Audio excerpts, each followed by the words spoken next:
Mari kita buka handphone kita. Saya yakin saudara pasti tidak semua bawa Alkitab, tapi semua punya handphone. Coba angkat tangan. Ada yang punya handphone, saudara? Coba angkat handphone ya, saya mau lihat, coba. Oke, ada Alkitab nggak di dalam situ? Ada?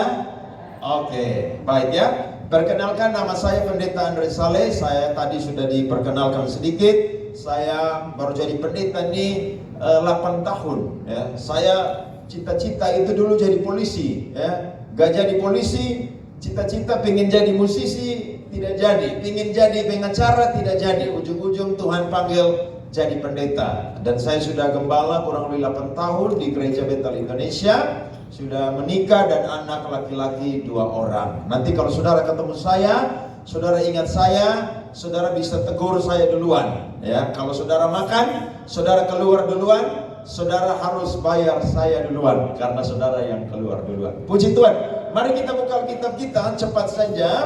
Kejadian pasal 37 ayatnya yang kelima sampai ayatnya yang ke-11. Saudara bisa lihat di handphone saudara-saudara. Tema yang diberikan kepada saya yakni From Dreams to Degrees, atau dari mimpi menjadi sarjana. Ini tema yang bagus sekali, berbicara tentang orang yang berhasil dalam kehidupannya. Saya akan bacakan firman Tuhan, Kejadian 37 ayat 5 sampai ayatnya yang ke-11.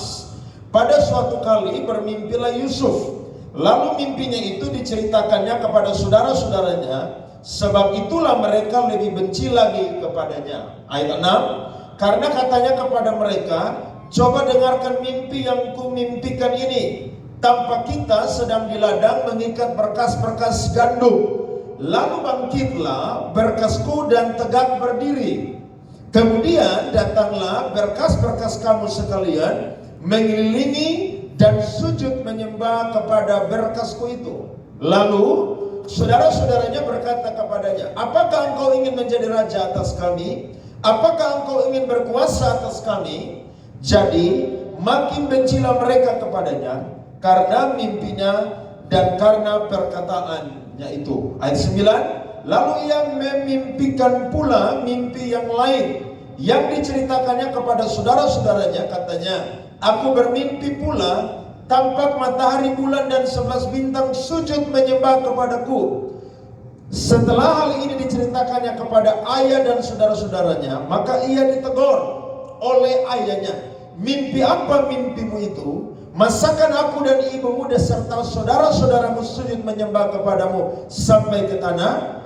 Maka iri hatilah saudara-saudaranya kepadanya, tetapi ayahnya menyimpan hal itu dalam hatinya. Amin untuk pembacaan firman Tuhan. Dalam perjanjian lama, ketika seseorang mendapat mimpi dari Tuhan, itu menjadi satu visi atau menjadi satu pedoman tentang hari depan yang akan dia hadapi. Bahkan juga sesuatu yang Tuhan siapkan di depan dia yang akan dia terima. Dan saya percaya setiap orang sama seperti Yusuf diberikan mimpi oleh Tuhan.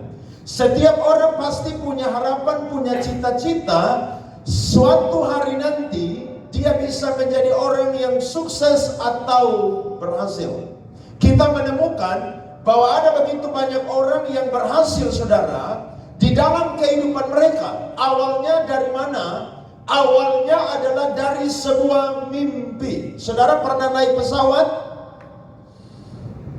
Saudara tahukah pada tahun 1903 ada 2 saudara, namanya adalah White bersaudara. Mereka adalah 2 orang saudara yang bekerja di sebuah bengkel, saudara. Dan mereka itu tekun mengerjakan pekerjaan mereka, sehingga mereka itu waktu punya mimpi untuk bisa ada benda yang terbuat dari besi yang bisa terbang di udara. Akhirnya mereka berusaha, saudara, dengan keterampilan engineering mereka, maka mereka itu coba merakit pesawat. Dan tahukah saudara, dari mimpi mereka, supaya ketika manusia ingin melakukan perjalanan, maka manusia itu tidak berlama-lama. Manusia bisa lebih cepat sampai karena ada pesawat saudara yang bisa terbang lintas daerah, lintas negara, membawa orang-orang yang punya kepentingan yang sampai bisa lebih cepat. Dan akhirnya saudara, mereka berdua adalah pribadi yang bermimpi, dan mimpi mereka itu menjadi kenyataan, dan sekarang menjadi berkat, menjadi satu cerita yang memberkati banyak orang. Bahkan kalau saudara pernah dengar cerita, ada seorang yang bernama Thomas Alva Edison.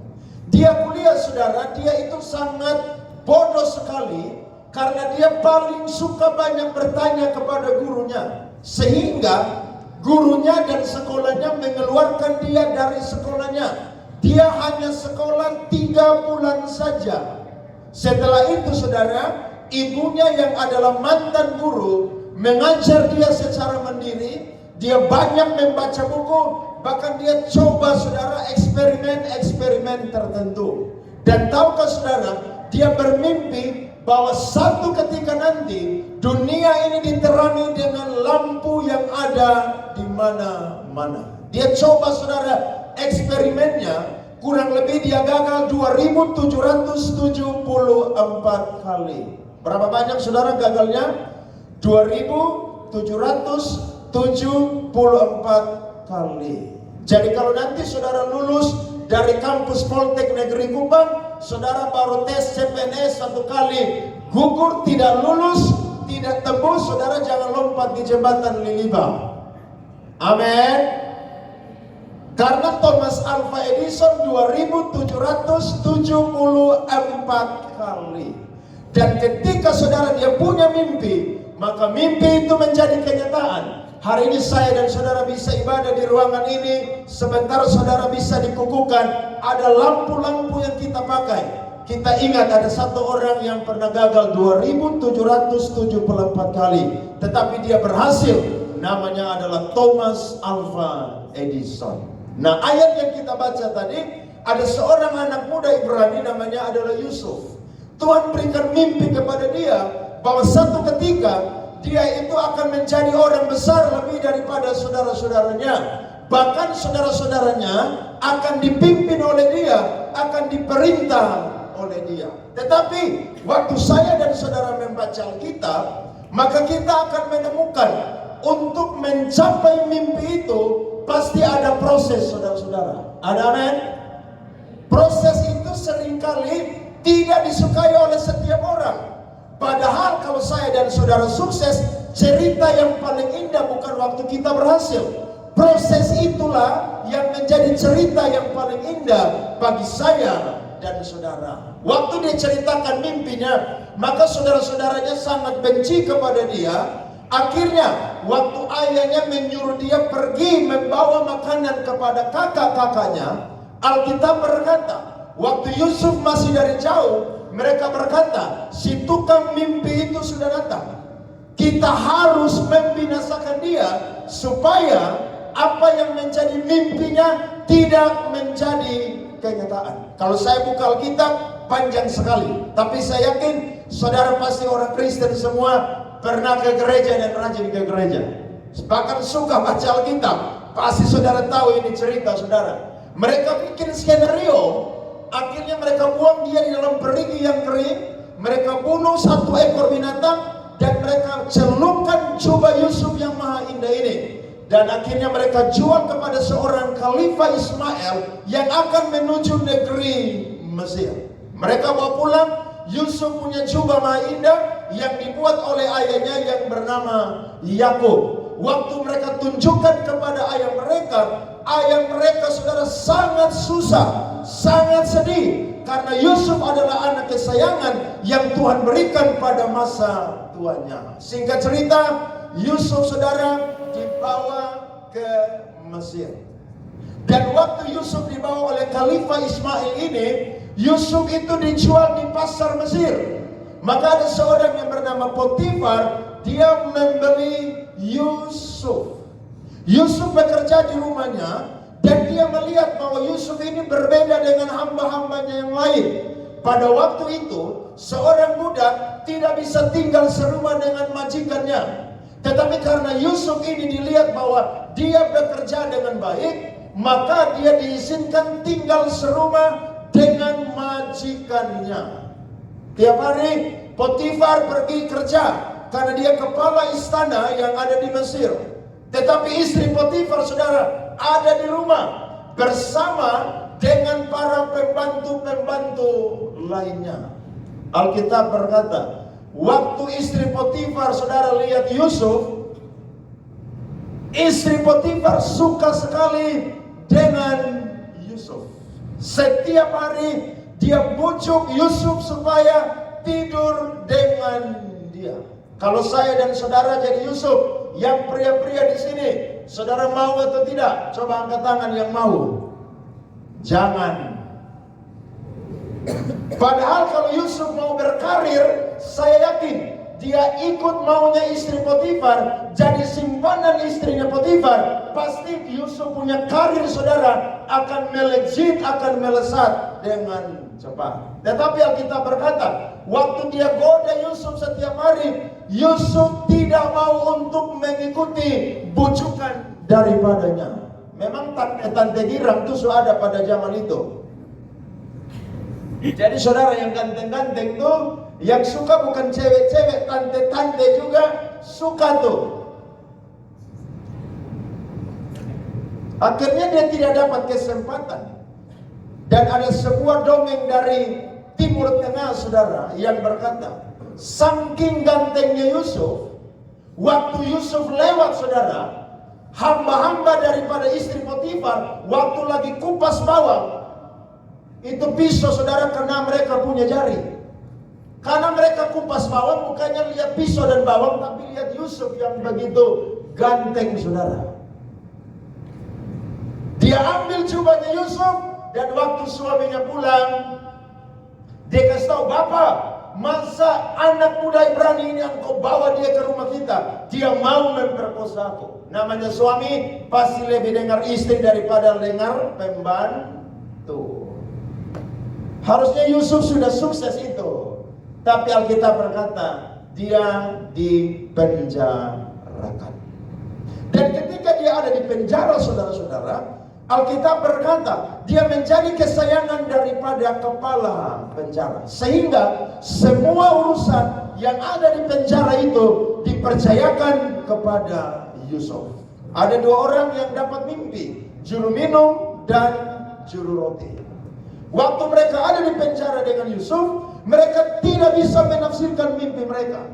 Akhirnya Yusuf yang penuh dengan Roh Allah, dia menceritakan arti daripada mimpi mereka.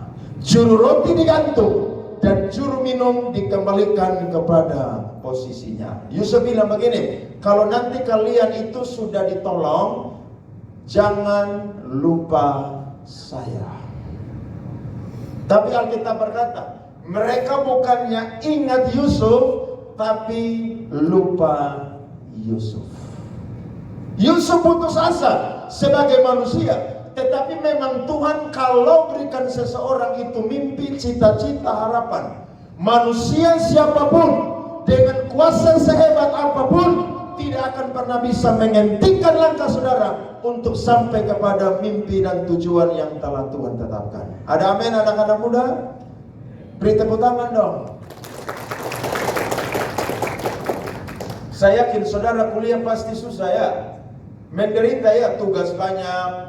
Ya, ada yang tidak punya uang makan pas-pas, sampai banyak yang sakit lambung. Karena apa? Makan Indomie terus. Saya ini mantan mahasiswa, kuliah di Bandung 4 tahun, pendeta asrama. Lebih susah dari saudara. Tapi memang untuk menjadi orang yang berhasil harus susah duluan, saudara. Betul? Tidak ada orang yang lahir dari perut ibunya langsung pakai toga, saudara. Nggak ada. Saudara mau pindah toga, mau tambah gelar di belakang yang hanya 3 atau 4 huruf saja, itu kuliah capek. Capek. Tapi saya percaya itu proses yang harus saya dan saudara lewati. Singkat cerita, kedua orang ini, khususnya juru minuman ini, melupakan Yusuf. Tetapi Tuhan itu baik. Akhirnya Firaun ini dapat mimpi, saudara-saudara. Dan ketika Firaun dapat mimpi, Alkitab berkata, dia tidak bisa tidur. Dia panggil semua orang pintar yang ada di Mesir untuk mengertikan mimpi dia. Tetapi Alkitab berkata, tidak ada satu orang pun yang bisa mengartikan mimpi dari Raja Firaun. Singkat cerita, juru minuman ketemu Firaun dan berkata, Tuanku, aku perlu mengaku kesalahanku. Firaun berkata, apa kesalahanmu? Waktu saya dipenjarakan, ada seorang pemuda Ibrani yang bisa menafsirkan mimpiku. Akhirnya Firaun bilang begini, coba panggil dia. Dan ketika saudara Yusuf dipanggil, coba kita buka Alkitab kita sebentar, saudara-saudara, bisa bersama dengan saya, pasal 41. Ayat 21 dan 23 sampai 23. Saudara perhatikan ya. Firman Tuhan berkata, pasal 41 ayat 37 sampai 43. Usul itu dipandang baik oleh Firaun dan oleh semua pegawainya. Lalu berkatalah Firaun kepada para pegawainya, mungkinkah kita mendapat orang seperti ini, seorang yang penuh dengan Roh Allah? Kata Firaun kepada Yusuf, oleh karena Allah telah memberitahukan semuanya ini kepadamu, tidaklah ada orang yang demikian berakal budi dan bijaksana seperti engkau. Ayat 40, engkaulah menjadi kuasa atas istanaku dan kepada perintahmu seluruh rakyatku akan taat. Hanya tatkala inilah kelebihanku daripadamu. Selanjutnya Firaun berkata kepada Yusuf, dengan ini aku melantik engkau menjadi kuasa atas seluruh tanah Mesir. Sesudah itu Firaun menanggalkan cincin materainya dari jarinya dan mengenakannya pada jari Yusuf. Dipakaikannya kepada Yusuf pakaian daripada kain halus dan digantungkannya kalung emas pada lehernya. Ayat 43, ayat terakhir. Lalu Firaun menyuruh menaikkan Yusuf dalam keretanya yang kedua, dan berserulah orang di hadapan Yusuf, hormat.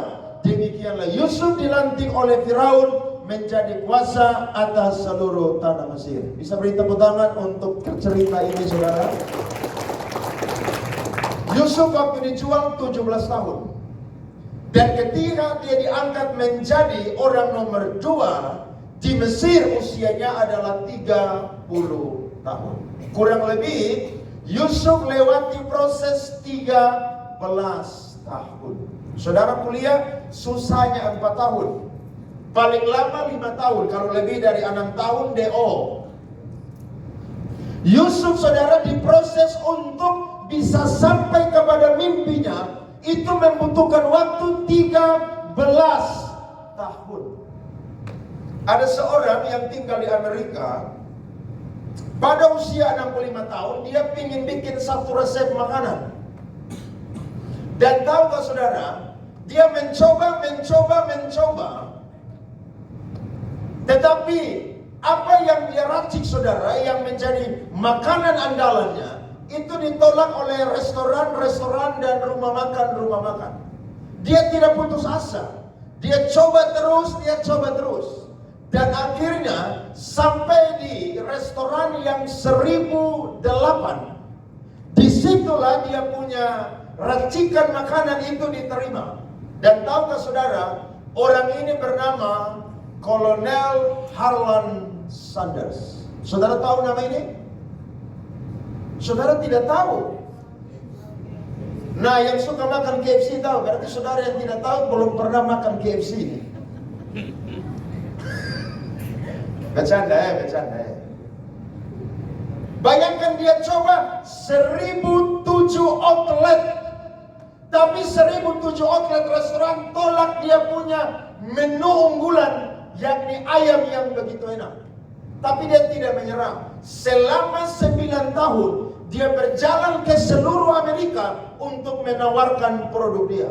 Saudara lihat, orang udah tua umur 65 tahun tapi masih punya mimpi yang besar. Dan ternyata waktu Tuhan datang buat dia berhasil. Dan hari ini saudara lihat, dia punya gerai makanan ada di mana-mana. Ya, sekarang ada diskon besar-besaran. Nanti pulang saudara lapar, mampir makan di Pupus itu. Tambah di situ. Siapa yang tidak suka dia punya menu makanan? Enak saudara, apalagi anak-anak paling suka. Mengapa dia bisa berhasil saudara-saudara? Dia melewati proses yang panjang. Dia ditolak saudara. Tapi saya percaya orang yang tetap punya mimpi, dia akan tetap dibawa Tuhan untuk berhasil dalam mimpinya dia. Saudara lulus nanti jadi sarjana, itu mimpi pertama. Nanti saudara punya cita-cita apa di depan? Percaya, kalau saudara beriman malam hari ini seperti Yusuf, saudara akan dibawa oleh Tuhan untuk mencapai apa yang saudara mimpikan. Kalau saudara anak desa saja, kuliah pas-pas uang, ya orang tua kerja mungkin susah, tapi malam ini saudara bisa ada di ruangan ini, saya percaya itu semua karena perbuatan Tuhan semata-mata. Amin. Belum tentu ada anak yang orang tuanya kaya bisa kuliah dan bisa lulus. Tapi kalau saudara bisa kuliah dengan modal pas-pas, saya yakin Tuhan punya mimpi untuk saudara-saudara. Dan kita akan melihat bagaimana Yusuf bisa menjadi orang yang berhasil. Ada 3 hal. Yang pertama, kalau saya dan saudara baca Kejadian 37 ayat yang kedua dan seterusnya, saudara akan menemukan Yusuf bisa sukses karena Yusuf adalah seorang yang setia bekerja dan bertanggung jawab dalam pekerjaannya. Waktu dia masih tinggal bersama dengan saudara-saudaranya, Yusuf itu dipercaya menjadi gembala kambing domba. Dan gembala kambing domba ada pekerjaan yang kecil yang harus dikerjakan oleh seorang anak muda Ibrani yang statusnya adalah sebagai anak dan kalau orang tuanya punya harta yang banyak. Dan kalau saudara lihat, waktu Yusuf bekerja di rumah Potifar, Alkitab berkata, apa saja yang Yusuf kerjakan, itu berhasil, saudara-saudara. Kenapa dia bisa berhasil? Karena dari rumah dia sudah biasa kerja dengan setia dan bertanggung jawab. Kalau saudara masih kuliah, tugas PR dikasih saudara tidak pernah setia, tidak pernah tanggung jawab, sukanya cuma minta tolong teman untuk kerjakan tugas. Nanti saudara tes CPNS, saudara susah tuh. Saudara kerja disuruh untuk operasi komputer Excel, saudara tidak tahu. Saya ini dulu sekolah saudara jurusan bahasa, tapi saya ini paling bodoh bahasa saudara. Kenapa? Karena tidak mau belajar. Makanya tahun lalu saya tes studi S2 Magister Teologi, jatuhnya di bahasa Inggris. Saya baru menyesal. Dulu waktu saya masih sekolah di SMA 3, saya tuh jurusan bahasa. Tapi ibu guru masuk, saya cuma tahu stand up please saja saudara. Dapat bahasa Jerman, woi nggak ngerti. Sekolah tidak sungguh-sungguh. Ujian bukannya belajar. Kami itu teman-teman rame-rame tulis di sebuah kertas kecil seperti orang main arisan saudara. Jadi A, B, C, D.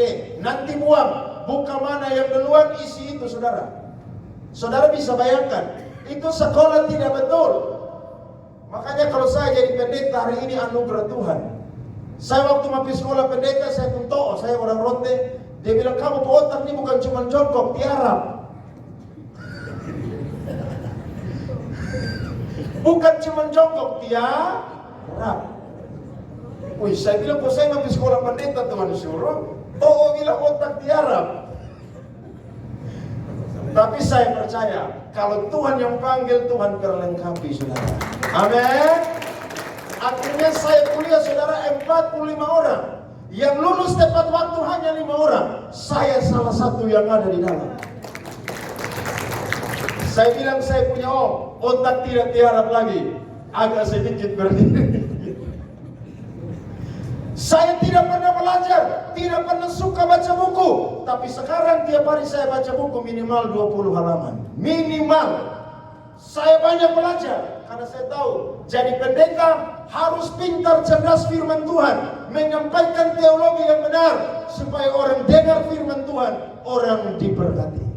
Saya yakin, saya dan saudara kalau setia dari kampus kecil, saudara dipercaya, nanti saudara besok-besok jadi orang, saudara akan diberkati oleh Tuhan karena terbiasa setia dan bertanggung jawab ketika saudara dipercayakan suatu hal.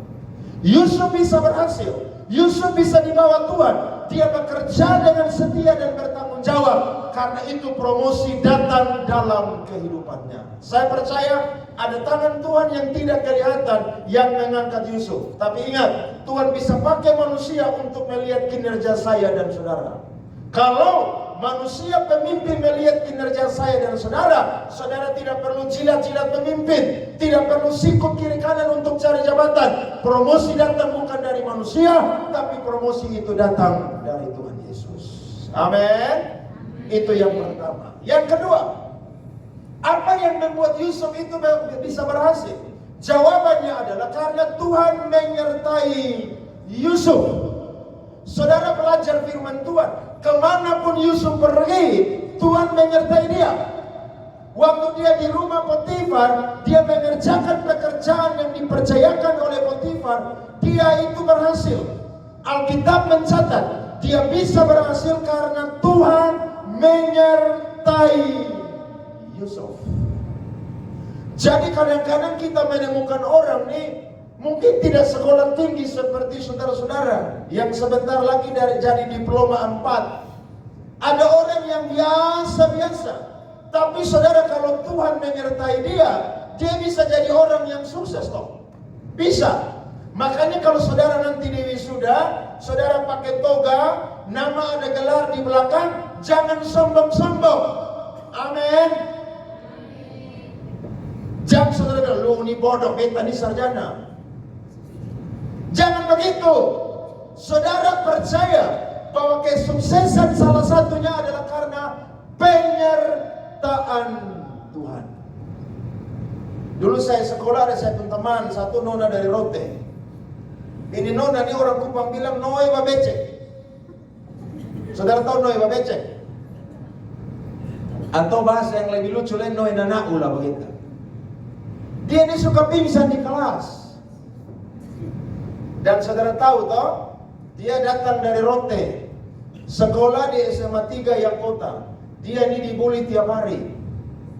Termasuk yang bully dia tiap hari beta, karena beta belum bertobat waktu itu. Woi, dia karena bully tiap hari saudara-saudara. Hampir tiap hari di kelas ini dia menangis saudara. Nah saya kan belum bertobat, hati ini tidak ada kasih jadi persetan niru di situ dong. Mau menangis lu urusan di situ. Kita lulus SMA, berpisah sekian tahun. Tiba-tiba saudara saya ketemu dia sudah jadi poluan. Wih, saya bilang bagaimana lu bisa jadi poluan? Lu tolong cerita kepada saya. Pak Pendeta, saya waktu lulus itu langsung tes poluan dan 1 kali langsung lulus. Tapi waktu saya pendidikan di Singaraja Bali, memang saya suka pingsan. Saya bilang, kok bisa? Jangan sampai lu punya uang, makanya lulus tidak. Saya memang berdoa. Saya minta Tuhan, saya ini perempuan, nona dari kampung, orang tua miskin, ya tidak punya uang seperti orang-orang di kota. Saya rindu jadi poluan, supaya masa depan saya, ya martabat keluarga saya bisa terangkat sedikit. Dia lulus, saudara. Dan tahu ke saudara, sekarang dia penyidik senior yang ada di Polda Nusa Tenggara Timur. Semua orang yang punya masalah, dia salah satu orang penting yang akan cek masalah itu dan proses itu masalah. Jadi kalau ada orang-orang punya masalah, minta tolong saya langsung telepon dia. Kawan, tolong dong. Kenapa le Pandre? Ya ada saya pun kawan bikin masalah, lu bantu tolong sedikit dong. Siap. Sekarang saya pun teman-teman yang ketemu dia semua yang tukang baganggu, hampir-hampir sudah jadi doi semua orang Kupang bilang. Surasa lu di situ. Untung saya ini jadi pendeta, saudara. Makanya saya bilang, baik kawan, minta maaf ya. Sudah. Saudara lihat tuh kadang-kadang kita lihat orang ini tidak punya masa depan. Tapi kalau Tuhan menyertai dia bisa punya masa depan. Karena Tuhan bilang toh, Yeremia 29 ayat 11. Sebab aku ini mengetahui rancangan-rancangan aku ada padamu. Bukan rancangan kecelakaan, tapi rancangan apa? Damai sejahtera, untuk memberikan kepadamu hari depan yang penuh harapan. Beri tepuk tangan saudara-saudara. Jadi jangan sombong, rendah hati. Saudara jalan kalau sudah sarjana diploma 4, lihat orang sedikit. Karena ingat di atas langit masih ada langit. Saudara habis S1 nanti jadi magister. Nanti jadi magister jadi apa? Doktor. Nanti jadi dokter habis jadi apa? Profesor. Pendeta saya berkata, Profesor Doktor Karburator Kotor Bocor. Saudara kelam panjang sekali. Jangan sombong. Semua itu berkat daripada Tuhan saja. Ada amin? Itu yang kedua. Dan yang ketiga, kalau saya dan saudara belajar bagaimana Yusuf itu bisa berhasil, jawabannya adalah karena Yusuf orang baik. Di dalam pasal 37 ayat 2 bagian B, Alkitab berkata, saudara-saudaranya Yusuf selalu melakukan kejahatan, tetapi Yusuf, saudara, dia tidak melakukan kejahatan. Orang baik pasti akan punya masa depan. Karena Alkitab berkata, masa depan tidak ada bagi orang fasik, tapi bagi orang yang takut Tuhan dan orang baik, pasti dia punya masa depan. Saudara, kalau mau berhasil harus jadi orang yang baik. Karena orang yang jahat, orang yang brengsek, saudara, itu tidak punya masa depan. Kalau dia dapat anugerah, Tuhan bisa rubah dia punya masa depan. Tapi kalau dia tidak dapat anugerah, masa depan dia tidak akan berubah. Dan Yusuf adalah orang yang sangat baik. Tidak heran waktu dia digoda oleh istri Potifar, Alkitab berkata, Yusuf bukan lari masuk ke dalam kamar, tapi Yusuf lari ke luar. Coba anak muda sekarang digoda oleh tante yang begitu kaya, pejabat, saudara yang cantik, yang wangi, mau atau tidak? Woi, ada yang mau di sini?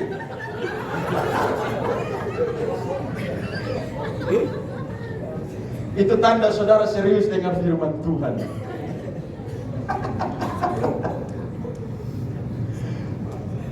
Mumpung yang ngomong masih jomblo, kalau ada istri samping, pulang langsung masalah saudara.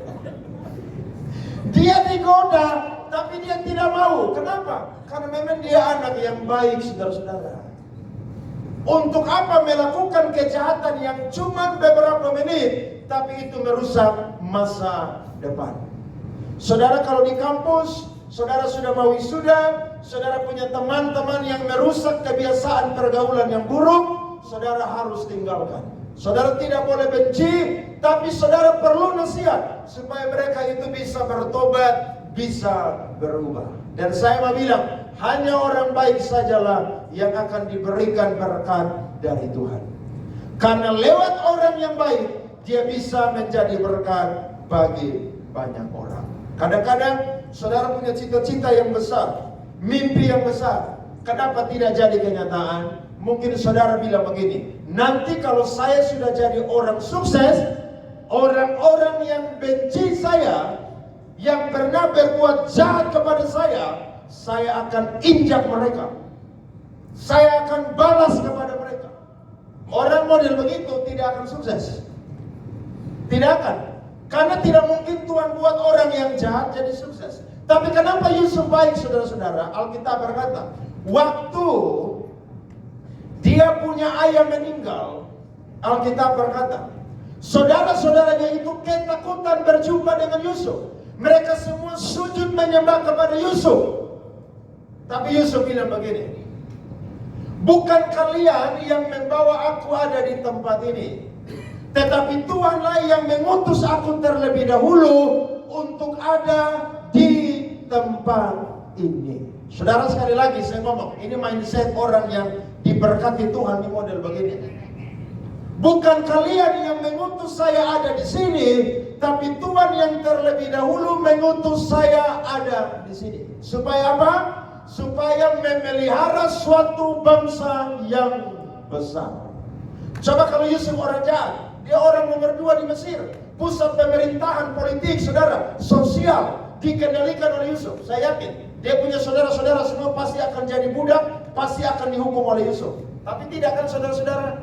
Mereka makan sehidangan dengan Yusuf di satu meja. Mereka tinggal di tanah Goshen. Mereka dipelihara dengan baik. Kenapa? Karena Yusuf adalah pribadi yang baik. Siapa di sini yang ingin jadi orang sukses? Coba angkat tangan.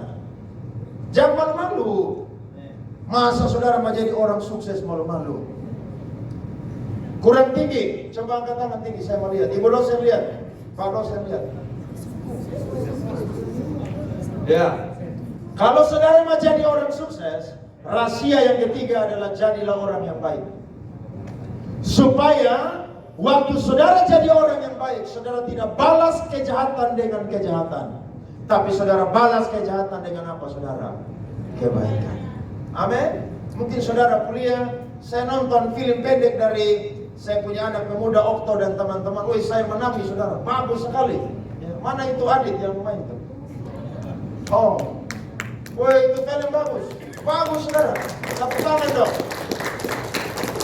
Anak dari Sabu Mehara sana mungkin ke Sabu Liai atau di mana. Tapi punya mimpi datang ke kota Kupang yang katanya kota besar, kota penuh cahaya. Ya. Dia tinggal yang dia punya tante. Tante ini, aduh tante jahat. Saya nonton Nona ini yang mana yang jadi tante? Tante, tante culas. Tapi hati baik, Nona. Itu namanya pemeran karakter. Wih, bagus saudara. Akhirnya Adit bisa apa? Wisuda. Saudara lihat, orang kalau baik pasti diberkati oleh Tuhan. Bahkan Yusuf bilang begini, manusia mereka-rekakan yang jahat, tapi Allah mereka-rekakannya menjadi kebaikan. Jadi kalau saudara sudah wisuda nanti, apalagi saudara sudah jadi orang sukses, saudara jangan bilang, mana kalian yang dulu hina-hina saya? Mana kalian dulu yang dulu mau hambat saya jadi orang sukses? Sini maju semua, berlutut di sini, saya kasih kalian uang semua. Jangan begitu. Saudara datang kepada mereka, saudara bilang begini, terima kasih ya, lewat kamu saya diproses. Saya bisa jadi orang yang kuat karena lewat kamu. Saya bisa punya harapan yang kuat seperti jangkar yang tidak tergoyahkan. Itu karena lewat kamu yang proses kehidupan saya. Itu baru saudara jadi orang sukses. Saudara tahu Presiden Amerika Serikat John F. Kennedy? Waktu dia jadi presiden, saudara, semua musuh-musuhnya dia jadikan semua orang-orang punya jabatan di pemerintahan dia. Karena memang dia ingin jadi presiden, bukan untuk balas jahat dengan jahat, tapi dia ingin merubah keadaan negara Amerika Serikat. Saya percaya kalau saudara pegang rahasia yang ketiga ini, saudara akan jadi orang yang sukses seperti Yusuf. Ada amin saudara? Tuhan memberkati kita semua. Beri tepuk tangan. Mari kita berdoa.